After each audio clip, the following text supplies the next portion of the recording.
दोस्तों स्वागत है आप सभी का हमारे यूट्यूब चैनल स्टूडेंट आईक्यू में। 2024 यूपी पुलिस री एग्ज़ाम की तैयारी के लिए आज के इस वीडियो में हम लोग बहुत ही इम्पोर्टेंट क्वेश्चंस को सॉल्व करने वाले हैं, जो जीएस और हिंदी के टॉप क्वेश्चंस में से हैं। ये क्वेश्चन आपके यूपी पुलिस री एग्ज़ाम के लिए काफ़ी इम्पोर्टेंट हैं। दोस्तों वीडियो को पूरा ज़रूर देखें। ठीक है दोस्तों, चलिए शुरू करते हैं। पहला प्रश्न है, किसने एक अंग्रेज़ी पुस्तक अनलैशिंग इंडिया लिखी है जो बताती है कि भारत 25 से 30 वर्षों में महाशक्ति कैसे बन सकता है? इसका करेक्ट आंसर है ऑप्शन ए, बीरप्पा मोइली। दोस्तों बीरप्पा मोइली द्वारा अंग्रेज़ी पुस्तक अनलैशिंग इंडिया अगले 25 से 30 वर्षों में भारत को एक महाशक्ति के रूप में देखती है। अगला प्रश्न है, दिसंबर 2016 में भारतीय रेल ने आनंद विहार और के बीच पहली हमसफ़र श्रेणी की ट्रेन की शुरुआत की। इसमें करेक्ट आंसर है ऑप्शन बी, गोरखपुर। दिसंबर 2016 में भारतीय रेल ने आनंद विहार और गोरखपुर के बीच पहली हमसफ़र श्रेणी के ट्रेन की शुरुआत की। इस ट्रेन के प्रत्येक केबिन में coffee to soup, vending machine और हॉट स्पॉट, रेफ्रिजरेटर, पेंट्री सहित कई सुविधाएं हैं।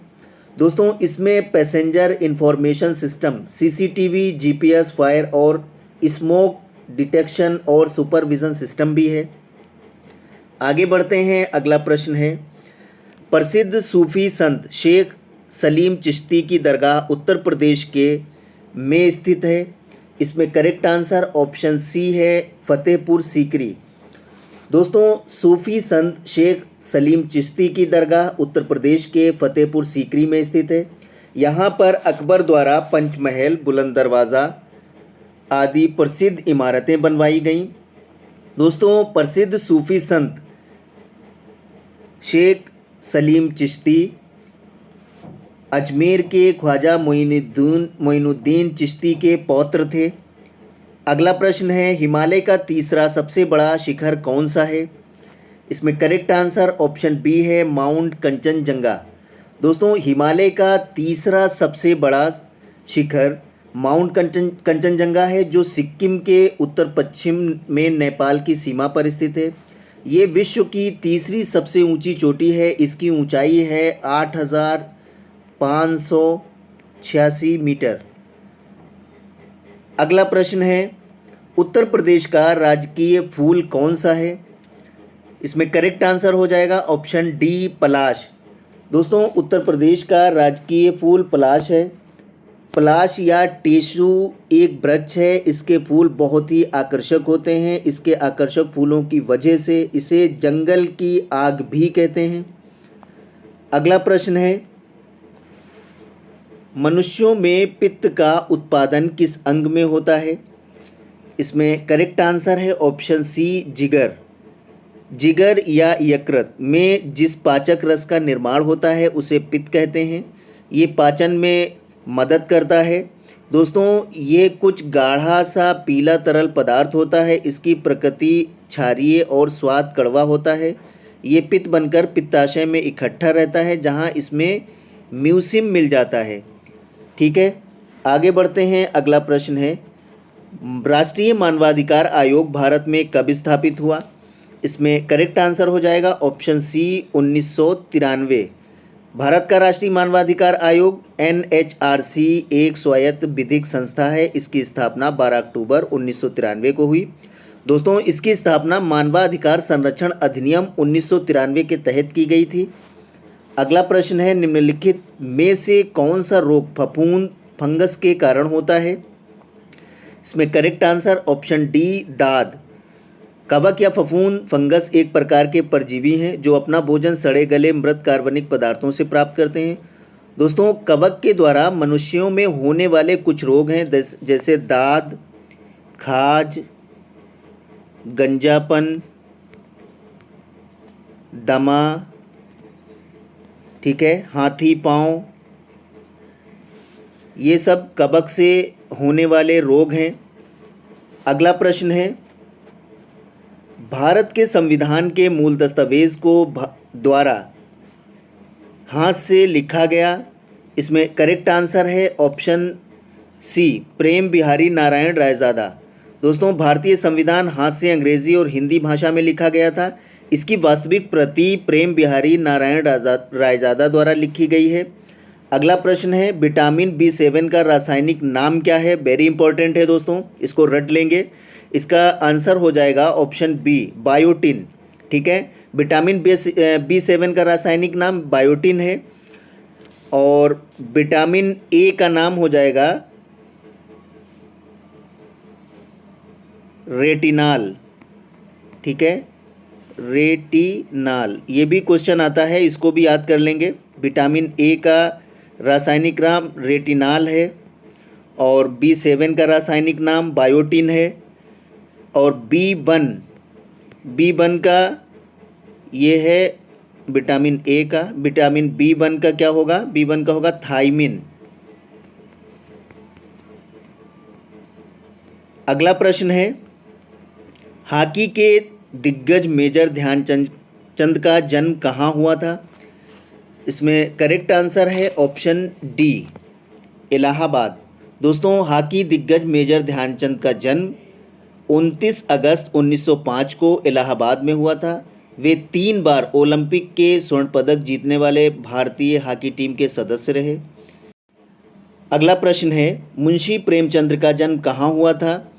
इसमें करेक्ट आंसर हो जाएगा ऑप्शन डी, वाराणसी। दोस्तों, मुंशी प्रेमचंद का जन्म वाराणसी के निकट लमही नामक ग्राम में हुआ था। इनके पिता डाक मुंशी थे, जो डाक विभाग में नौकरी करते थे, परिवार का भरण पोषण करते थे।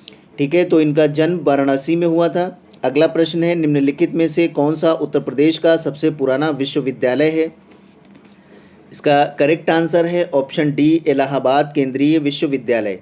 उत्तर प्रदेश का सबसे पुराना विश्वविद्यालय है। इसे पूर्व के ऑक्सफोर्ड के नाम से जाना जाता है। इसकी स्थापना 23 सितंबर 1887 में हुई थी। इसको अल्फ्रेड लायर की प्रेरणा से इसकी स्थापना की गई थी। इस विश्वविद्यालय का नक्शा प्रसिद्ध अंग्रेज वास्तुविद इमर्सन ने बनाया था। अगला प्रश्न है, उत्तर प्रदेश के किस शहर को पूर्व का ग्राम के नाम से जाना जाता है? इसमें करेक्ट आंसर है ऑप्शन डी, कन्नौज। दोस्तों, उत्तर प्रदेश के कन्नौज शहर को पूर्व का ग्राम के नाम से जाना जाता है। कन्नौज एक प्राचीन नगर है जो कभी हर्षवर्धन साम्राज्य की राजधानी के रूप में प्रतिष्ठित रहा है। वर्तमान काल में ये नगर गुलाब जल, इत्र और अन्य सुगंधित पदार्थों के लिए प्रसिद्ध है। अगला प्रश्न है, किस पड़ोसी देश को land of the thunder dragon के नाम से जाना जाता है? इसमें करेक्ट आंसर हो जाएगा ऑप्शन डी, भूटान। दोस्तों, भूटान को the land of thunder dragon के नाम से जाना जाता है। भूटानी नागरिक अपने घरों में ड्रग पुल कहते हैं, अपने घरों को ड्रग पुल कहते हैं, जिसका अर्थ है ड्रैगन का घर। तो the land of thunder dragon नाम से भूटान को जाना जाता है। अगला प्रश्न है, 2017 में कजुआ इशुगुरो को किस विद्या में नोबेल पुरस्कार मिला था? इसमें करेक्ट आंसर हो जाएगा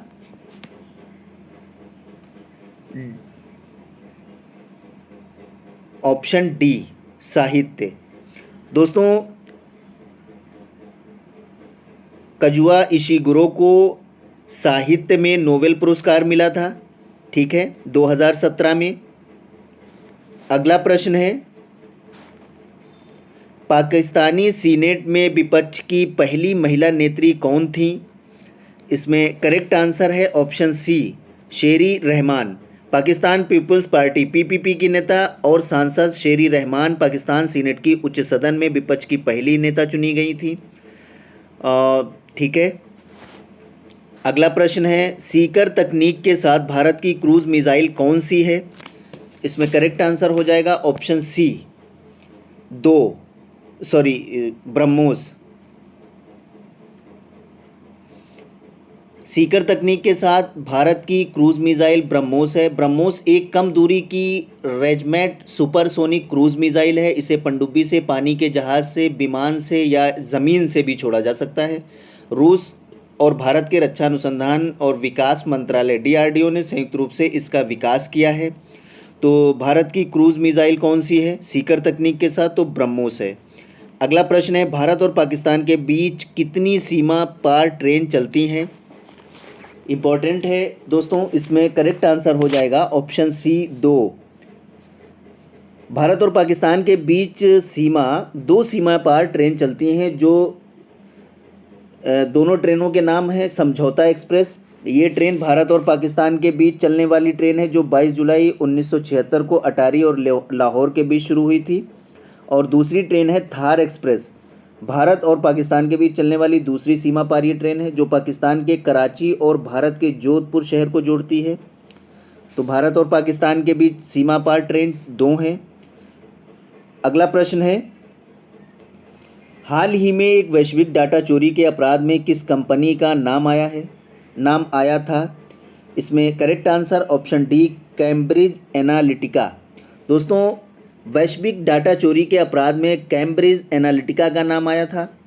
कैम्ब्रिज एनालिटिका कंपनी पर आरोप है कि उसने 2016 में अमेरिकी राष्ट्रपति चुनाव अभियान के दौरान मतदाताओं को डोनाल्ड ट्रंप के पक्ष में प्रभावित करने हेतु फेसबुक पर 5 करोड़ उपयोगकर्ता की व्यक्तिगत जानकारी का दुरुपयोग किया था।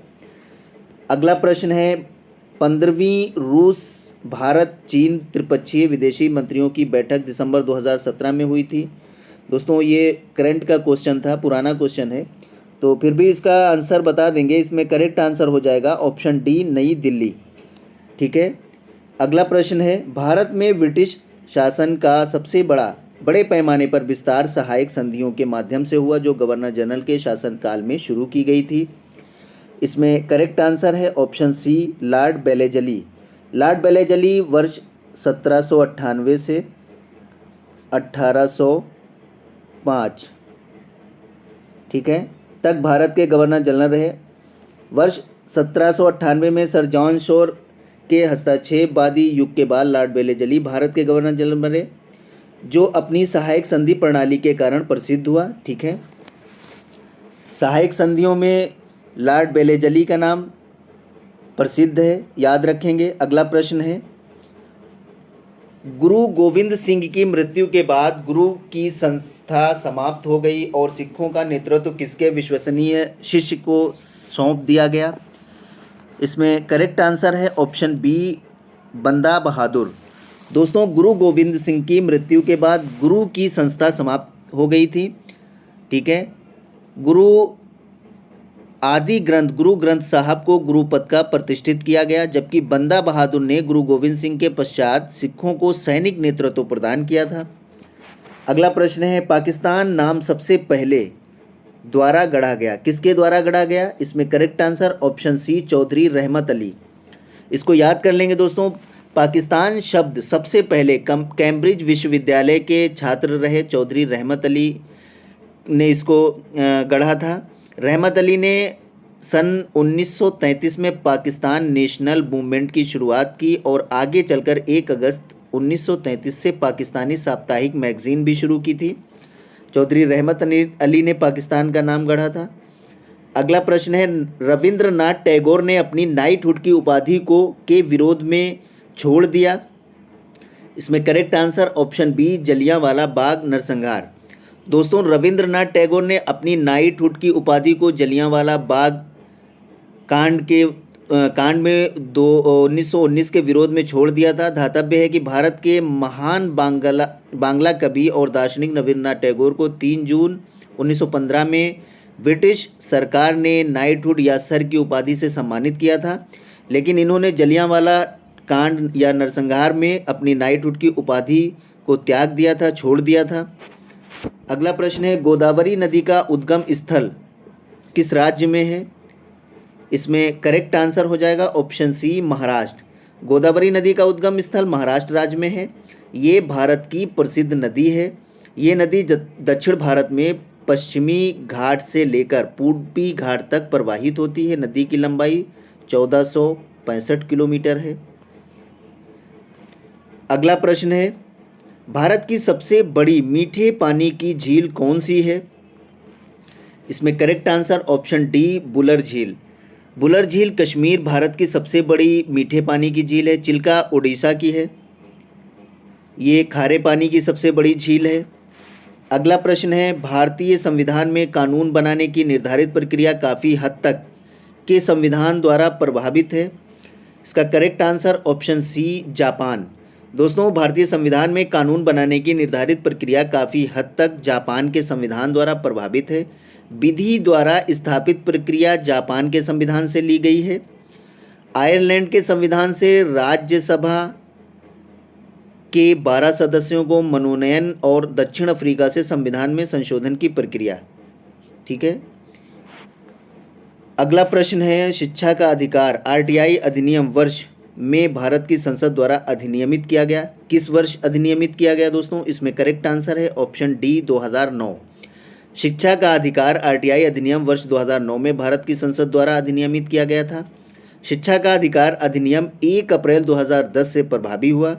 वर्ष 2002 में 86वें संविधान संशोधन द्वारा मूल अधिकारों वाले भाग अनुच्छेद 21A जोड़ा गया, जिसके तहत 6 से 14 वर्ष के बच्चों को निःशुल्क शिक्षा देने का प्रावधान किया गया। ठीक है।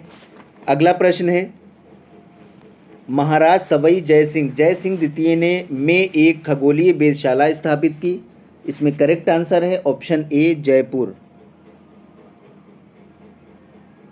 नहीं, सॉरी दोस्तों, इसका आंसर हो जाएगा ऑप्शन ए उज्जैन, क्योंकि जयपुर के महाराजा सवाई जय सिंह ने उज्जैन में एक खगोलीय वेधशाला स्थापित की थी। उन्हें खगोल विज्ञान में गहरी दिलचस्पी थी। उन्होंने प्राचीन खगोलीय यंत्र और जटिल गणितीय गणनाओं के माध्यम से ज्योतिषीय और खगोलीय घटनाओं का विश्लेषण और सटीक भविष्यवाणी करने के लिए विश्व भर में प्रसिद्ध जंतर मंतर वेधशालाओं का निर्माण कराया था।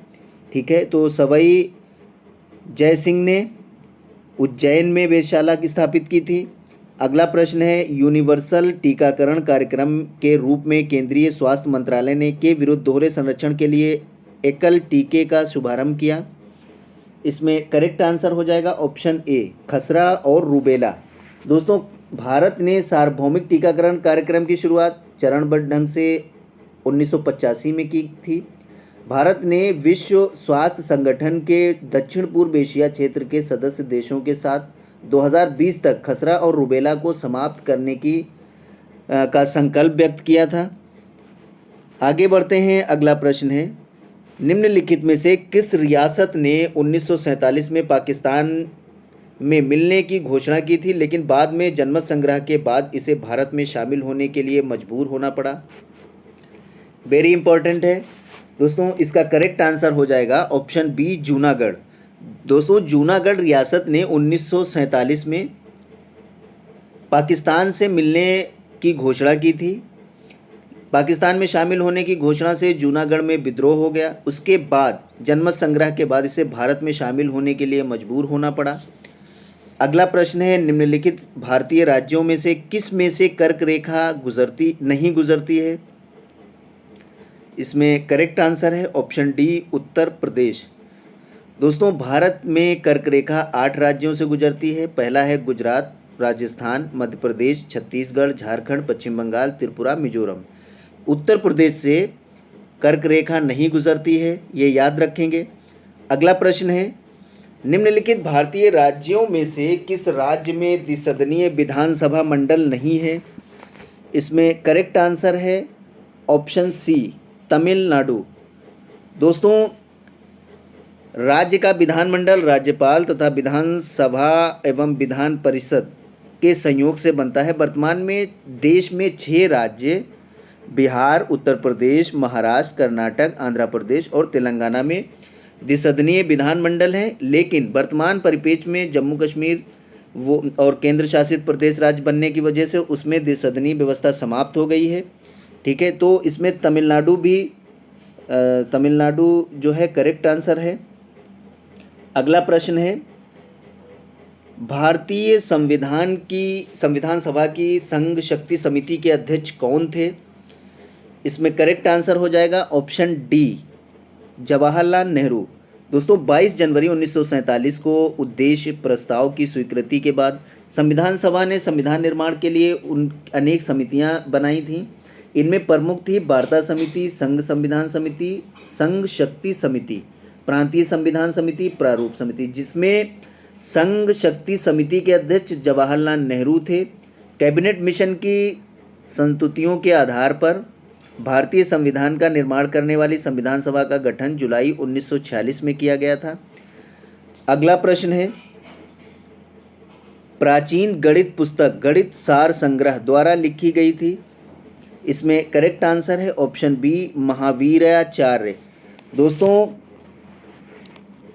प्राचीन गणित पुस्तक गणित सार संग्रह महावीराचार्य द्वारा लिखी गई थी। अगला प्रश्न है, दिल्ली में किनके राजकीय प्रवेश के अवसर पर बम फेंका गया था। इसमें करेक्ट आंसर है ऑप्शन डी लॉर्ड हार्डिंग। दोस्तों, लॉर्ड हार्डिंग के प्रवेश पर दिल्ली में बम फेंका गया था, उसमें लॉर्ड हार्डिंग घायल हो गए थे। आगे बढ़ते हैं, अगला प्रश्न है, निम्नलिखित में से कौन सुमेलित नहीं है, अपना उत्तर दिए गए कूट से पाइए। इसमें करेक्ट आंसर है ऑप्शन डी 2 और 4। दोस्तों, ईस्ट इंडिया एसोसिएशन कलकत्ता ये इसमें सुमेलित नहीं है, और चौथा है इंडियन एसोसिएशन बम्बई, ये भी सुमेलित नहीं है। ये दोनों सुमेलित नहीं हैं। 2 और 4 बिल्कुल राइट आंसर है। अगला प्रश्न है, वह बंगाली नेता कौन था जिसने सामाजिक धार्मिक सुधारों का विरोध किया और रूढ़िवादिता का समर्थन किया। इसमें करेक्ट आंसर है ऑप्शन ए राधाकांत देव। ठीक है, राधाकांत देव दोस्तों बंगाली नेता थे, उन्होंने सामाजिक धार्मिक सुधारों का विरोध किया और रूढ़िवादिता का समर्थन किया था। अगला प्रश्न है, निम्नलिखित में से किस एक का 1932 ईस्वी के पूना समझौते से सीधा संबंध था। इसमें करेक्ट आंसर ऑप्शन डी है भारतीय दलित वर्ग। भारतीय दलित वर्ग का 1932 ईस्वी के पूना समझौते से सीधा संबंध था। आगे बढ़ते हैं, अगला प्रश्न है, निम्न में से कौन कांग्रेस रेडियो पर भारत छोड़ो आंदोलन की अवधि में नियमित रूप से कार्यक्रम प्रसारित करता था। इसमें करेक्ट आंसर ऑप्शन सी है राम मनोहर लोहिया। दोस्तों, राम मनोहर लोहिया कांग्रेस रेडियो पर भारत छोड़ो आंदोलन की अवधि के नियमित रूप से कार्यक्रम को प्रसारित करते थे। आगे बढ़ते हैं, अगला प्रश्न है, बंगाल में निम्नलिखित में से कौन सा कारखाना डचों ने स्थापित किया था। इसमें करेक्ट आंसर है ऑप्शन बी चिंसुरा। चिंसुरा दोस्तों बंगाल में डचों द्वारा स्थापित किया गया कारखाना था। आगे बढ़ते हैं, अगला प्रश्न है, नाना साहेब का कमांडर इन चीफ कौन था।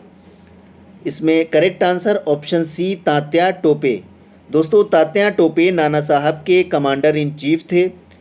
अगला प्रश्न है, इंडिया इंडिपेंडेंस लीग की स्थापना किसने की थी। इसमें करेक्ट आंसर है ऑप्शन डी रास बिहारी बोस।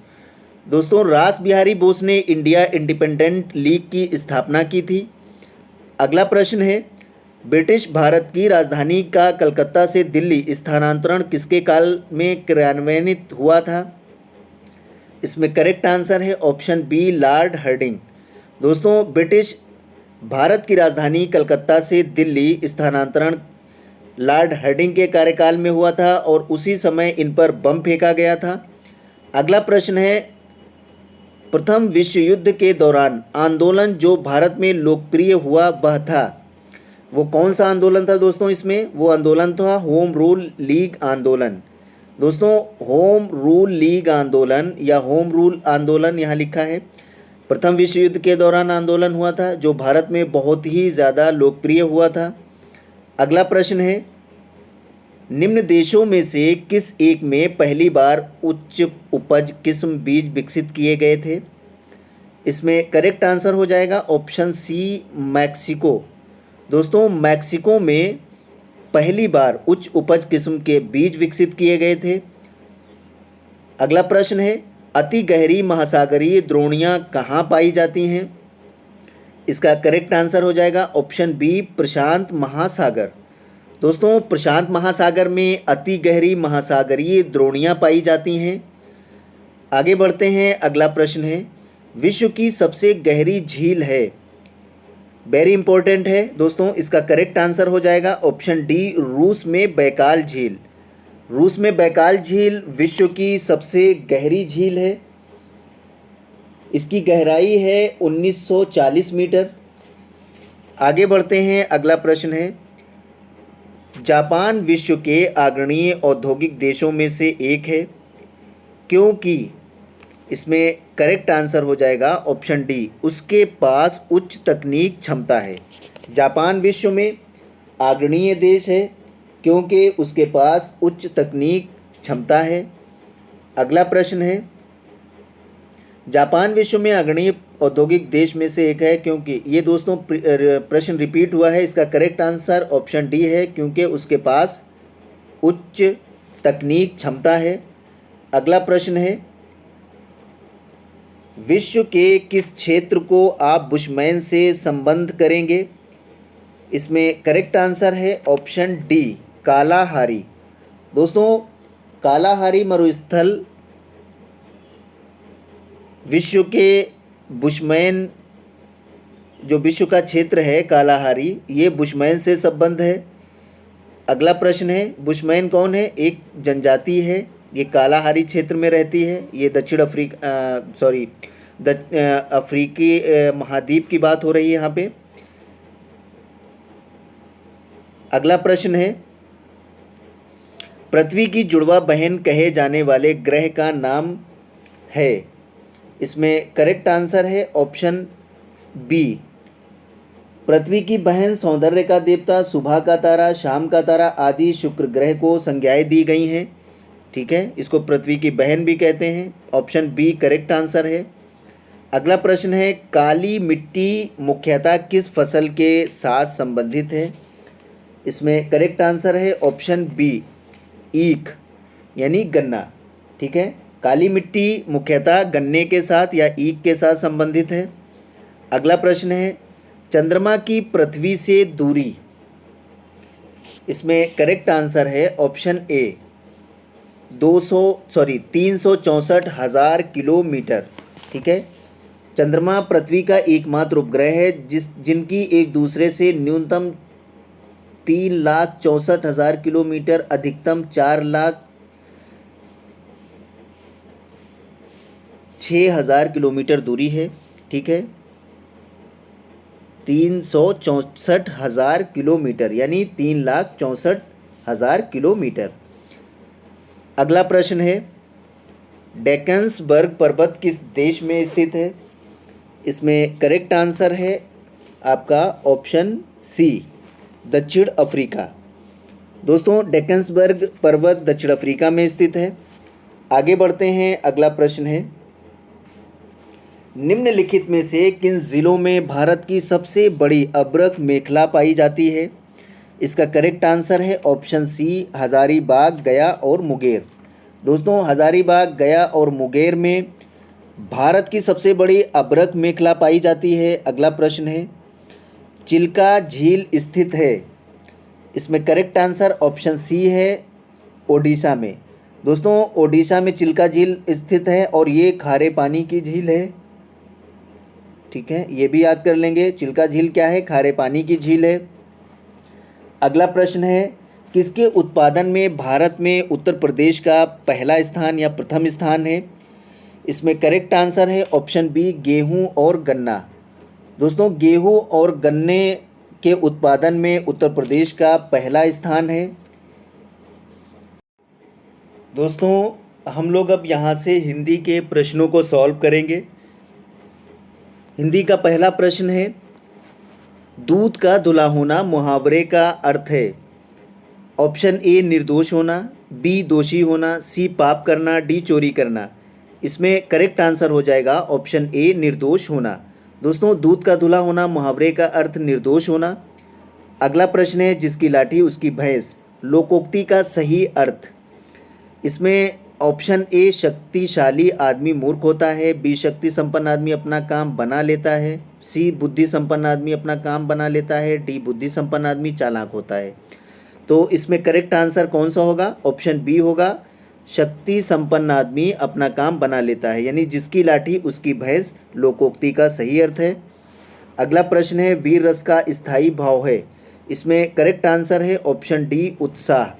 दोस्तों, वीर रस का स्थायी भाव उत्साह होता है। अगला प्रश्न है, दोहा के प्रथम चरण में कितनी मात्राएं होती हैं? इसमें ऑप्शन सी करेक्ट आंसर है 13। दोहा एक अर्ध सम्मात्रिक छंद है। इसके पहले और तीसरे चरण में 13 मात्राएं होती हैं, दूसरे और चौथे चरण में 11 मात्राएं होती हैं। ठीक है, ये याद रखेंगे, दूसरे चरण में और चौथे चरण में। पहले चरण और तीसरे चरण में 13 मात्राएं होती हैं। आगे बढ़ते हैं, अगला प्रश्न है, निम्नलिखित में से कौन सा शब्दालंकार है? इसमें करेक्ट आंसर है ऑप्शन डी, यमक। दोस्तों, जहाँ किसी पंक्ति या कविता में शब्दों के कारण रमणीयता आती है वहाँ शब्दालंकार होता है। शब्दालंकार के मुख्य भेद हैं अनुप्रास, यमक, श्लेष और ब्रोक्ति आदि। अगला प्रश्न है, निम्नलिखित में से तालव्य ध्वनि है? इसमें ऑप्शन ए है टा, बी पा, सी शा, डी का। तो तालव्य ध्वनि इसमें कौन सी है? इसमें ऑप्शन सी करेक्ट आंसर है शा। शा जो है वो तालव्य ध्वनि है। आगे बढ़ते हैं, अगला प्रश्न है, निम्न में से कौन सा वर्ण अघोष है? इसका करेक्ट आंसर हो जाएगा ऑप्शन ए का।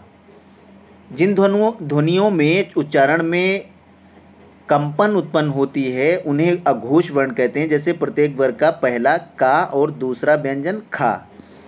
अगला प्रश्न है, निम्नलिखित में से कौन सा शब्द स्त्रीलिंग है? इसका करेक्ट आंसर हो जाएगा ऑप्शन डी, रचना।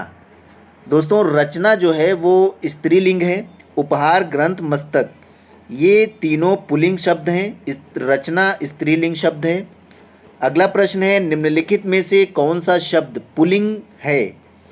इसमें करेक्ट आंसर है ऑप्शन बी, राष्ट्र।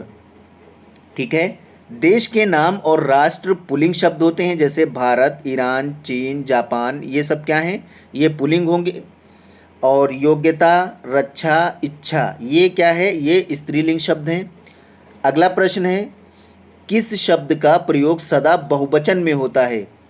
इसमें करेक्ट आंसर है ऑप्शन सी, प्राण। दोस्तों, सदा बहुवचन में प्रयुक्त होने वाले कुछ शब्द हैं, जैसे आंसू, दर्शन, बाल, प्राण, होश, हस्ताक्षर, ये सब क्या हैं? बहुवचन शब्द हैं। लड़का, घोड़ा, बधू, ये एक वचन शब्द हैं। अगला प्रश्न है, ने किस कारक का चिन्ह है? इसमें करेक्ट आंसर है ऑप्शन ए, कर्ता। ठीक है, ने जो है कर्ता कारक का चिन्ह है। अगला प्रश्न है, निम्नलिखित में से सर्वनाम है? इसमें करेक्ट आंसर हो जाएगा ऑप्शन बी, आप। आप क्या है? आप सर्वनाम है। जो शब्द संज्ञा के स्थान पर प्रयुक्त होते हैं वो सर्वनाम होते हैं, जैसे मैं, हम, तुम, यह, आप, उसका, इसका, तुम्हारा, ये सब क्या हो जाएंगे? जो संज्ञा के स्थान पर प्रयोग किए जाते हैं उन वो सर्वनाम होते हैं। आगे बढ़ते हैं, अगला प्रश्न है, निम्नलिखित में से विशेषण है? इसमें ऑप्शन डी करेक्ट आंसर है, शांत। शांत विशेषण है। ठीक है, शांत एक विशेषण शब्द है। संज्ञा या सर्वनाम की विशेषता बताने वाले शब्द विशेषण कहलाते हैं। ये याद कर लेंगे कि जो शब्द संज्ञा या सर्वनाम की विशेषता बताएं उन्हें विशेषण कहा जाता है। अगला प्रश्न है, प्रेरणार्थक क्रिया है? इसमें करेक्ट आंसर है ऑप्शन सी, सुनना। ठीक है, जब कर्ता किसी काम को खुद न करके दूसरे को काम करने की प्रेरणा दे तो उस क्रिया को प्रेरणार्थक क्रिया कहते हैं। अगला प्रश्न है, लड़के ने पुस्तक पढ़ी वाक्य का काल है? इसमें कौन सा काल है? इसमें करेक्ट आंसर हो जाएगा ऑप्शन बी, पूर्ण वर्तमान। लड़के ने पुस्तक पढ़ी, इसमें पूर्ण वर्तमान काल है। अगला प्रश्न है, निम्नलिखित में से तद्भव शब्द है? इसमें करेक्ट आंसर है ऑप्शन ए, अचरज। अचरज तद्भव शब्द है। इसका तत्सम शब्द होगा आश्चर्य। ठीक है, अंधकार का अंधेरा हो जाएगा। अंगरक्षक का अंगरखा।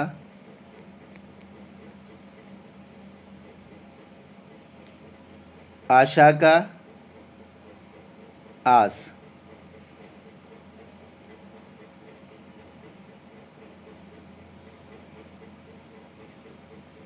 आगे बढ़ते हैं, अगला प्रश्न है शीत का विलोम होगा।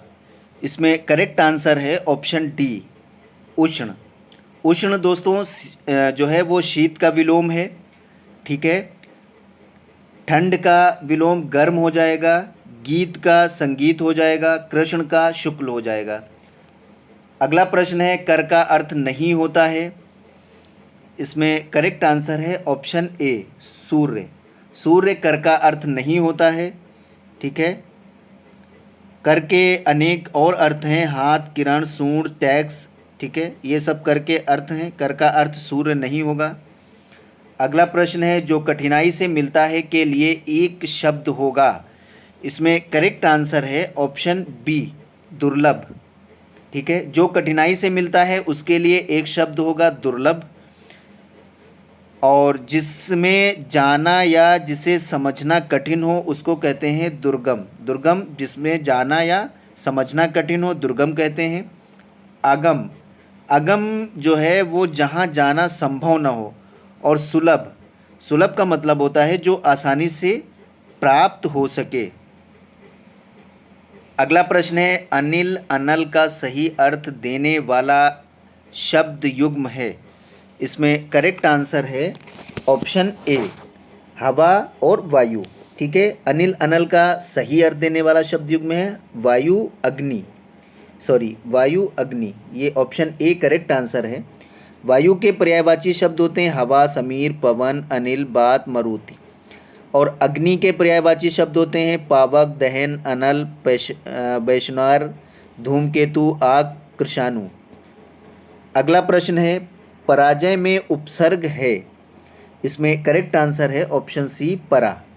पराजय में परा उपसर्ग है। बे शब्दांश जो शब्दों के शुरू में जुड़कर उनके अर्थ में कुछ विशेषता लाते हैं उन्हें उपसर्ग कहते हैं। अगला प्रश्न है लिखावट में प्रत्यय है। इसमें करेक्ट आंसर है ऑप्शन डी आवट। दोस्तों आवट, लिखावट में आवट प्रत्यय है। वे शब्दांश जो शब्द के अंत में जुड़कर उनके अर्थ में कुछ विशेषता लाते हैं उन्हें प्रत्यय कहते हैं। अगला प्रश्न है लिखावट में प्रत्यय है, इसका करेक्ट आंसर ऑप्शन डी है। अगला प्रश्न है महोत्सव का संधि विच्छेद है। इसमें करेक्ट आंसर हो जाएगा ऑप्शन बी महा प्लस उत्सव। महोत्सव का सही संधि विच्छेद है। इसमें गुण संधि है। इस संधि में नियमानुसार यदि आ के बाद ई आ उ या इस संधि के ऋण आए तो दोनों मिलकर क्रमशः ए ओ और अर हो जाते हैं, तो इसलिए ये महोत्सव का महा प्लस उत्सव संधि विच्छेद है और ये गुण संधि है। अगला प्रश्न है मैंने घर जाना है वाक्य में अशुद्ध अंश है। इसमें अशुद्ध अंश कौन सा है? ऑप्शन ए है मैंने घर जाना है, इसमें अशुद्ध अंश मैंने है। इस वाक्यांश में मैंने के स्थान पर मुझे शब्द प्रयोग होगा, जैसे मुझे घर जाना है, ठीक है। अगला प्रश्न है देशभक्ति में समास है। इसका करेक्ट आंसर ऑप्शन सी है तत्पुरुष। देशभक्ति देश के लिए भक्ति में तत्पुरुष समास है। तत्पुरुष समास में बाद का पद उत्तर पद प्रधान होता है तथा दोनों पदों के बीच का फर्क चिन्ह लुप्त होता है। अगला प्रश्न है पुस्तक पढ़ी जाती है में कौन सा वाच्य है? इसमें करेक्ट आंसर है ऑप्शन बी कर्मवाच्य। दोस्तों पुस्तक पढ़ी जाती है दिए गए वाक्य में कर्मवाच्य है। वाक्य में पुस्तक कर्म है और उसके अनुसार क्रिया पढ़ी जाती का प्रयोग हुआ है, तो ये क्या होगा? कर्मवाच्य हो जाएगा। आगे बढ़ते हैं दोस्तों, अगला प्रश्न है निम्नलिखित में से अव्यय है। इसमें करेक्ट आंसर है ऑप्शन डी और। जिन शब्दों के रूप में लिंग वचन कारक आदि के कारण कोई परिवर्तन या विकार उत्पन्न न हो उन्हें अव्यय कहते हैं, जैसे और, कहाँ, अभी, जब, भी, धीरे धीरे, ये सब क्या हैं? ये अव्यय हैं। अगला प्रश्न है हिंदी में पूर्ण विराम का चिन्ह है। इसमें करेक्ट आंसर है ऑप्शन सी, ये है पूर्ण विराम, ठीक है। ये पूर्ण विराम का चिन्ह है और ये क्या है? ये है विस्मय बोधक चिन्ह, विस्मय बोधक, ठीक है। और ये क्या है? प्रश्नवाचक चिन्ह है, ये प्रश्नवाचक चिन्ह है। ठीक है दोस्तों, आगे बढ़ते हैं। अगला प्रश्न है, गोदान किसका उपन्यास है? वेरी इंपॉर्टेंट है दोस्तों। इसमें करेक्ट आंसर हो जाएगा ऑप्शन बी, प्रेमचंद्र। दोस्तों, गोदान उपन्यास के लेखक मुंशी प्रेमचंद्र हैं। उनके द्वारा रचित अन्य उपन्यास हैं जैसे सेवा सदन, निर्मला, प्रेमाश्रय, रंगभूमि, कायाकल्प, कर्मभूमि, मंगलसूत्र, गबन आदि। ये सब प्रेमचंद्र के उपन्यास हैं। अगला प्रश्न है, बीजक किसकी रचनाओं का संग्रह है? इसमें ऑप्शन ए है कबीर, बी जायसी, सी सूरदास, डी तुलसीदास। तो इस प्रश्न का राइट आंसर कौन सा होगा? इसमें करेक्ट आंसर हो जाएगा ऑप्शन ए, कबीर। दोस्तों, बीजक कबीरदास की रचना है। ठीक है, कबीरदास की जैसे साखी, रैमिनी, सबद, ये सब कबीरदास की रचनाएं हैं। जायसी की रचना है पद्मावत, आखिरी कलाम, अखरावट। ठीक है, तुलसीदास की रचना रामचरितमानस, रामलला, पार्वती मंगल, कवितावली, गीतावली, विनय पत्रिका। और सूरदास की रचना कौन सी है? सूरदास की रचना दोस्तों है सूरसागर, साहित्य लहरी, सूर सरावली। ये सब सूरदास की रचनाएं हैं। अगला प्रश्न है, अंधेर नगरी नाटक के रचयिता हैं? इसमें करेक्ट आंसर हो जाएगा ऑप्शन सी, भारतेंदु हरिश्चंद्र। दोस्तों, अंधेर नगरी नाटक के रचयिता भारतेंदु हरिश्चंद्र है। इनके द्वारा रचित अन्य महत्वपूर्ण कृतियां हैं जैसे फूलों का गुच्छा, बकरी बिलाप, प्रेम सरोवर, जातीय संगीत, बादशाह दर्पण, सूर्योदय, नाटकों का इतिहास। ये सब भारतेंदु हरिश्चंद्र द्वारा रचित हैं, महत्वपूर्ण कृतियां हैं ये। ठीक है, लास्ट प्रश्न है दोस्तों,